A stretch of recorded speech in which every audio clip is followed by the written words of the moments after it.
I was first introduced to Japanese media at the age of 7. I would spend summer break at my grandmother's house. Those long, hot summer days seemed to drag on for an eternity. Looking for a book in a drawer, I found a strange manga. I had unknowingly stumbled upon a copy of Dragon Ball Z, Volume 6. The cover seemed fairly interesting. A bright blue car with the number 22 stamped on top of it, and the characters were dressed quite casually, with the one in the orange floral shirt standing out the most to me. I opened the book and found out that it read backwards, and the characters were drawn in a way I had never seen before. I was fascinated with the aliens fighting, and the way each blow exchange seemed to carry weight with it, and how every panel was arranged in a way to create a fast-paced scene. This chance encounter introduced me to a new form of art, one that appealed to my boyish view on masculinity, with its big fights and even bigger explosions. I sought more of this strange comic. I went online and found out that it had an animated series. I would watch it on Cartoon Network's late-night block, Toonami, and from there on, I discovered the world of anime. Anime, like most forms of media, has target audiences. Shonen, for example, is a genre that mainly appeals to boys between the ages of 12 and 17. Shonen usually follows a young man's journey to achieve his dreams, and he does this through a summation of power. Dragon Ball Z is one such modern Japanese manga bildungsroman. Dragon Ball Z really provided me the escape that I needed from my daily life. But what has most interested me is how minority communities within the US have embraced this series. It's really become a mainstay of rap culture, with rappers constantly referencing it, whether it be the Senzu Beans, the Flying Nimbus, or Goku himself. However, I feel the main appeal of Dragon Ball Z lies in how the characters will often start off much weaker than the villain, but through either intense physical training or through intense emotion, always manage to overcome insurmountable odds. The way that Dragon Ball Z has been able to resonate with not only a Japanese audience, but with also young minorities reinforces the idea that art can be interpreted and appreciated for different reasons.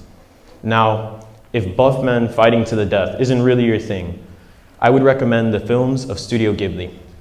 Studio Ghibli's films have a childish art style, but don't stray from tackling more mature issues, which attracts an older audience as well.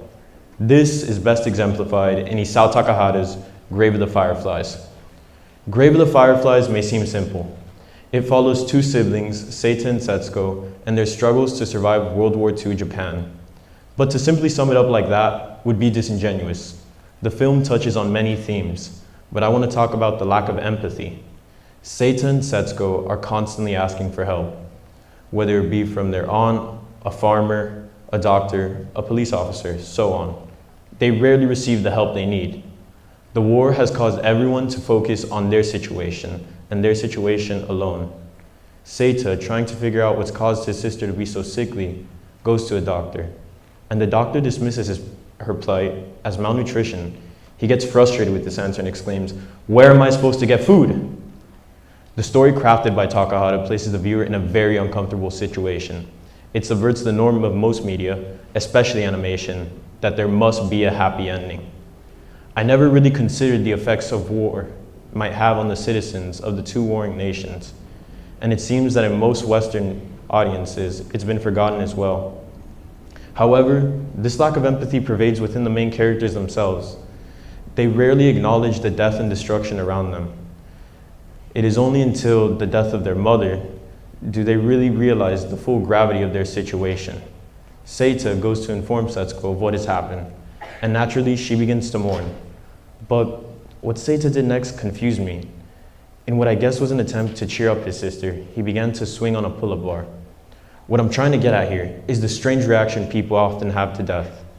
See, when my grandfather first died, I didn't know what to do.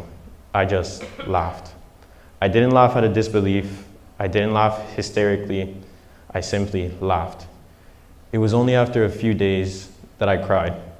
Putting my actions side by side to Seita's gave me a better understanding of what he was going through.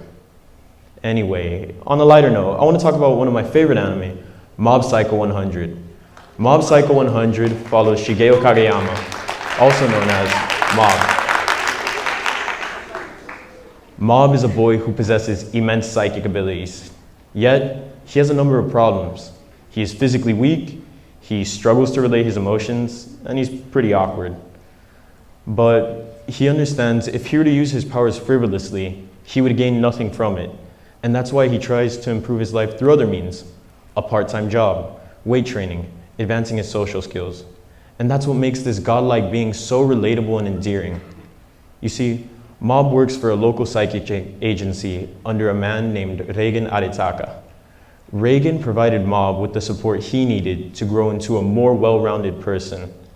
And it becomes difficult to watch as he confronts Reagan about his abusive behavior, how he always calls him into work late, how he will constantly belittle his opinion, and how he just treats him like a child, despite his growth. I've always struggled with this dilemma myself. When should I consider my own feelings over another's? It always seemed like this unspoken rule that everyone understood but me. And it's not a topic that's covered in most media. It's often expected that as children, we must be simultaneously complacent and assertive. Seeing Mob go through something similar was quite comforting.